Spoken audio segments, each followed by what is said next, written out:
Welcome back, everyone. Today we're diving deep into Acts 16.140, Yeah. a chapter that's just jam-packed Oh, yeah. with adventure Yeah. and pivotal moments for the early church. It's like a highlight reel of Yeah. all of Paul's journeys. It is. With all the drama and Yeah. intrigue Yeah. of a movie. So just to set the scene for our listeners, Acts is the book in the New Testament Right.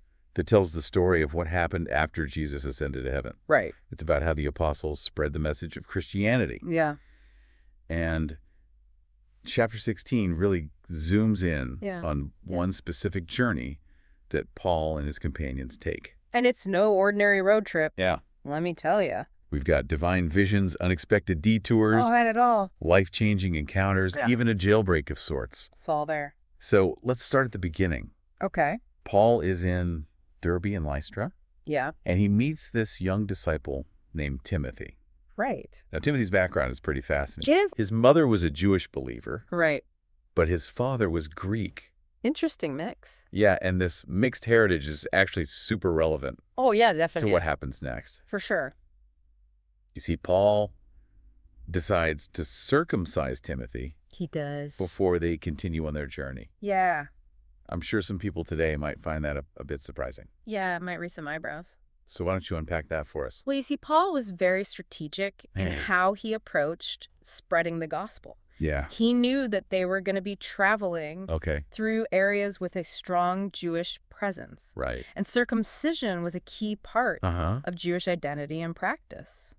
So he was basically trying to remove any potential barriers Exactly. that might prevent people from listening to their message. Yeah, he's trying to meet them where they are. It's like he's saying, look, we respect your traditions. Right. We want to find common ground. Absolutely. You ever thought of it that way? It's all about context. So Timothy joins the team. They're ready to go. And they set off on their journey. Off they go. And along the way, they deliver these decrees Yeah. to the churches they visit. Uh-huh. Can you tell us a bit more about those? Yeah, the decrees. Yeah. These were decisions that had been made by the apostles and the elders back in Jerusalem. Okay. You know, the early church was growing rapidly, Yeah. and it was spreading far beyond its Jewish roots. Right. So you've got all these different communals springing up. Exactly. And they needed some guidance They did. on how to navigate this new faith. How to live it out. Yeah. So the decrees were basically an attempt.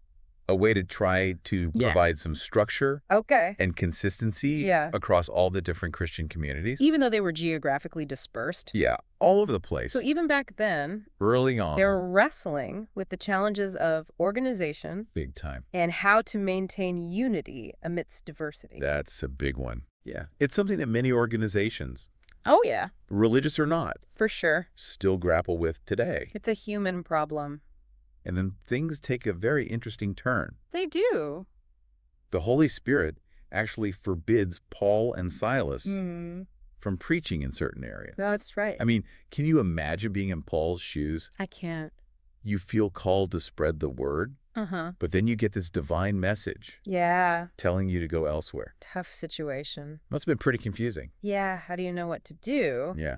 It raises some questions about the nature of divine guidance and how the early Christians understood the role of the Holy Spirit. Yeah. They clearly believed that God was directing their steps, Mm. even if it didn't always make sense. So they're listening for that inner voice, That's right. that nudge from the Spirit to guide them. That little voice saying, go this way. Yeah, and that's exactly what leads them to the Macedonian call. That's right. Paul has this vivid vision of a man from Macedonia Uh-huh. pleading for help, Come over here. and he immediately knows this is where they're supposed to go. This is it. So they change course, New plan. set sail for Europe, They're off. and that's how the gospel message begins to spread across that continent. Huge moment. It's a major turning point in the story of Christianity. Absolutely. And it all happened because Paul was willing to be open Mm-hmm. to unexpected detours Uh-huh. and follow the Spirit's leading. You got to be flexible. And that brings them to Philippi, Okay. where they meet a woman named Lydia. Lydia. Lydia, what a fascinating character. She is. She's described as a seller of purple. That's right. Now, that tells us a lot about her. It does. So break it down for us. Okay, so in those days, purple dye was a luxury item, Okay. something only the wealthy could afford. Got it. So Lydia was clearly a successful businesswoman, someone who had achieved a certain level of status Interesting. and influence in society. So she's not your typical convert. Not at all. At least not in terms of her social standing. No. And yet she's drawn to the message of the gospel. She is. Even though it might have been seen as something for the lower classes. Right. It shows us that the appeal of this new faith transcended social boundaries. It did. Reaching people from all walks of life. It's for everybody. I love that. Me too. So how does Lydia come to faith? Well, Does she just stumble upon Paul preaching in the marketplace? not quite. Okay. It says that she was a God-fearer. Okay. Meaning she was already worshiping the God of Israel. So she was already primed In a sense, yeah. to hear Paul's message. Open to it. Yeah, but there's a really crucial detail here. There is. The text says that the Lord opened her heart to receive the message. That's important. So it's not just about intellect or social standing. No. It's about a deeper spiritual receptivity, a willingness to open oneself up to something new. Let it in. That's where the real transformation happens. Exactly. Lydia and her entire household are baptized. That's right. And she becomes a key figure in the Philippian church. Big impact. It's interesting that her whole household gets baptized. It is. Was that common practice in the early church? It does seem to be a recurring theme. Oh, okay. And, back then, the household was the basic unit of society. Right. So when someone like Lydia converted, it often had a ripple effect on everyone around her. So faith would spread through families You would. and social networks, Yeah. creating these little pockets of believers Little community. within the larger community. Yeah. It's an early example It is. of how social dynamics played a role in the growth of Christianity. Yeah. So Lydia's story Yeah. is one of joyful acceptance. Right. But not everyone in Philippi Unfortunately not. was so welcoming to Paul's message. No, they weren't. In fact, Paul It's not. encounters a slave girl He does. who has what's described as a spirit of divination, which means she could make predictions. Tell the future. It's kind of like a fortune teller. Basically. Was that kind of thing common back then? Very common. Real. The Roman world was full of superstitions. Huh. People were always looking for ways to know the future Yeah. or influence their fate. They wanted control. Yeah, and of course, wherever there's superstition, Right. there's always someone ready to exploit it for profit. Oh, yeah. And that's what this girl's owners were doing. So they were using her to make money. Exactly. What happens when Paul runs into her? Well, initially, she starts following Paul around, Okay. publicly proclaiming him and his companions as servants of the Most High God. So you'd think that would be good publicity. Free advertising. What's not to like? But Paul senses something isn't right. He's grieved by her pronouncements. Okay. Probably because he recognizes Yeah. that they're coming from a spiritual force that's not aligned with God. He's seeing through the facade. Exactly. So he does an exorcism. He does. He casts the spirit out of the girl. And that's when things get messy. Oh, here we go. Remember, her owners were exploiting her? They were making money off of her. Oh, no. I see where this is going. They are furious. Yeah. Their money-making scheme is ruined. Oh. So they drag Paul and Silas before the authorities, Oh, boy. accusing them of disrupting the peace Okay. and violating Roman law. And this leads to a whole lot of trouble. It does. Paul and Silas are basically denied a fair trial. Yeah. They're publicly beaten That's right. and thrown into prison. Injustice. Wow, that escalated quickly. Didn't it? It's a stark reminder Yeah. of how dangerous it was to challenge the status quo, Very. especially when powerful people felt threatened. Especially then. And that brings us to the jailer, Oh, the jailer. a figure who embodies both the brutality Yeah. and the potential for transformation that existed in Roman society. That's a great way to put it. Okay, I'm ready for the next chapter. Let's go. Set the scene for us. What's happening in that prison? Okay, picture this. Paul and Silas, Okay. bruised and battered. Yeah. They're in prison, but they're singing hymns Wait, they're singing hymns? at midnight. They're singing praises. Yeah. Even after being beaten and imprisoned. Incredible faith. That's some serious faith right there. It really is. And as they sing, something incredible happens. It does. An earthquake strikes. Boom. The prison shakes. The whole thing. The doors fling open. All of them. And the chains fall off the prisoners. Just like that. Talk about divine intervention. Amazing. What does the jailer do? He is terrified. He must have been freaking out. Big time. If his prisoners escaped, he was as good as dead. Roman law was harsh. He's about to take his own life, Yeah. thinking that's his only option. That's what he thinks. Whoa, that's heavy. It is. So what stops him? Paul cries out. Okay. He assures the jailer that no one has escaped. Okay. Everyone's still there. Okay. And in that moment of crisis, Yeah. something profound shifts within the jailer. He falls to his knees Wow. before Paul and Silas Wow. and asks the question that will change his life. What must I do to be saved? That question speaks to such a deep longing. It does. A search for something beyond the harsh realities of his world. Absolutely. It's a question that still resonates with people today. I think so. So what's their answer? They tell him, Okay. believe on the Lord Jesus Christ. Wow. So simple, yet so profound. It really is. So what happens next? The jailer immediately takes them Okay. to wash their wounds. Oh, wow. He and his entire household are baptized, Yeah. and they all rejoice Mm. in this newfound faith. What a It's scene beautiful. of transformation and new beginnings, Yeah. all sparked by a moment of crisis and a desperate plea for salvation. That's how it works sometimes. It's amazing how, even in the darkest of circumstances, Yeah. the light of faith can shine through It can. and bring about such incredible change. Right.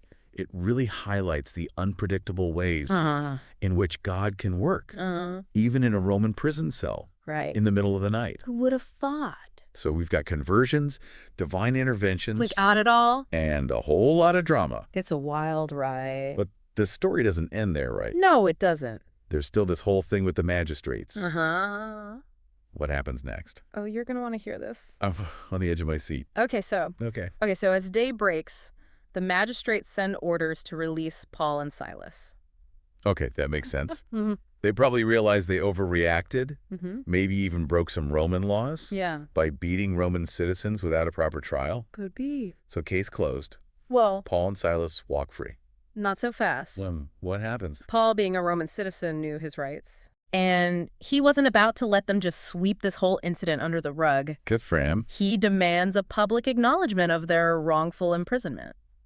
Wow, so he's standing up for himself, He is. refusing to be treated like a second-class citizen. Exactly. That's pretty bold, considering he's facing the very people Yeah. who had him beaten and thrown in jail. It was a risky move, Yeah. but it was also a powerful statement. He was basically saying, you can't just do this to us. Yeah. We have rights. And it had implications that went far beyond Paul's personal situation. For sure. He was essentially asserting the rights and dignity of Yeah. all believers. It was a message to the authorities Yeah. that the early Christians were not going to be intimidated or silenced. So how did the magistrates react to this? They're completely caught off guard. Yeah. They come to the prison, apologize profusely, Really? and practically beg Paul and Silas to leave quietly. They probably realize that if this whole incident got back to Rome, Uh-huh. their careers would be over. Uh-huh. You can bet on that Roman law was very serious about protecting the rights of citizens. So Paul and Silas, having made their point, Yeah.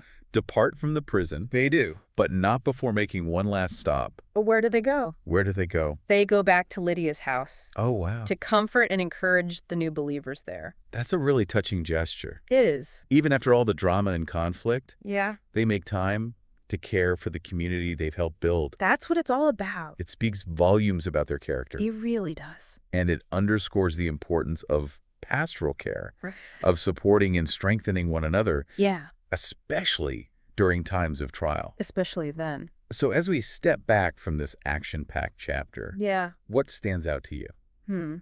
That's a good question. What are some key takeaways we can glean from Acts 16? Well, first of all, it's incredible to see the continued growth of the early church. It's spreading to new territories, reaching people from all walks of life. We've got Lydia, a successful businesswoman, Right. and the jailer, a Roman official. Both embracing this new faith. It really shows that the message of the gospel Yeah. was resonating with people from all corners of society. It wasn't just about attracting large numbers either. Okay. The emphasis on delivering the decrees shows us Yeah. that the early church leaders were also concerned with building a solid foundation for this rapidly expanding movement. They were grappling with the same issues that many organizations face today. Oh, yeah. How to maintain unity and consistency Right. across diverse communities. It's a timeless challenge. That's a really good point. It's easy to focus on the dramatic events. It is. But these more organizational details give us a glimpse into the behind-the-scenes work. Yeah, the nitty-gritty. That was happening as well. Yeah. What else do you think is important to highlight? Well, the whole episode with the Macedonian call Okay. really underscores the importance of being open to divine guidance, even when it takes us in unexpected directions. Paul had his plans. He did. But he was willing to listen to the Spirit. Yeah. And adjust course. And it led to a pivotal moment in the history of Christianity. Who knows how things would have unfolded if he hadn't been open to that change of plans. It's amazing to think about. And then, of course, there's the powerful message about facing opposition with courage and conviction. Paul and Silas could have easily backed down when things got tough. Yeah. But they stood their ground. They did. They sang hymns in prison. Unbelievable. And even challenged the authorities when their rights were violated. Their story reminds us that standing up for what's right often comes at a cost. Sometimes. But the impact can be far-reaching. It can change the world. What they did had ripple effects that extended far beyond their own personal situation. And let's not forget the transformative power of faith that we see so vividly throughout this chapter. Lydia's conversion. The jailer's dramatic change of heart. So powerful. The growth and resilience of the Philippian church. All testaments to the power of faith. To bring hope, healing, and a sense of purpose. Yeah. Even in the most difficult circumstances. It's a reminder that even in the darkest of times, even when we're facing opposition or feel like we're trapped, there's always a possibility for change, for growth, for new beginnings. The seeds of faith can bloom even in the most unexpected places. That's beautiful. So true. Okay, we've covered a lot of ground. We have. But I feel like there's always more to unpack. Always. In a chapter like this. What's one final thought-provoking question? Okay, let me think. You'd leave our listeners with? Something to really chew on as they reflect on Acts 16. I got it. We've talked about Paul's adaptability and willingness to meet people where they were, but what about you? Ooh, that's a good one. Yeah. What about me? What's my Macedonian call? How can I be more attuned to those unexpected opportunities or challenges that might lead to a deeper understanding of my faith and purpose? It's a question we all need to ask ourselves. It is. You know, it's about being attentive to those nudges, those moments where we feel pulled in a certain direction, even if it doesn't make sense logically. It's like trusting that inner compass. That's a great way to put it. Even when we can't see the whole map. Yeah. Sometimes the most profound growth happens. It does. When we're willing to step outside our comfort zones and embrace the unknown. This has been an amazing deep dive. It has. It's incredible how much we can learn. I know. From a single chapter of the Bible. It's packed with wisdom. Acts 16 is like a microcosm. It is. Of the early church. We see the challenges they faced, the strategies they employed, and the transformative power of their faith.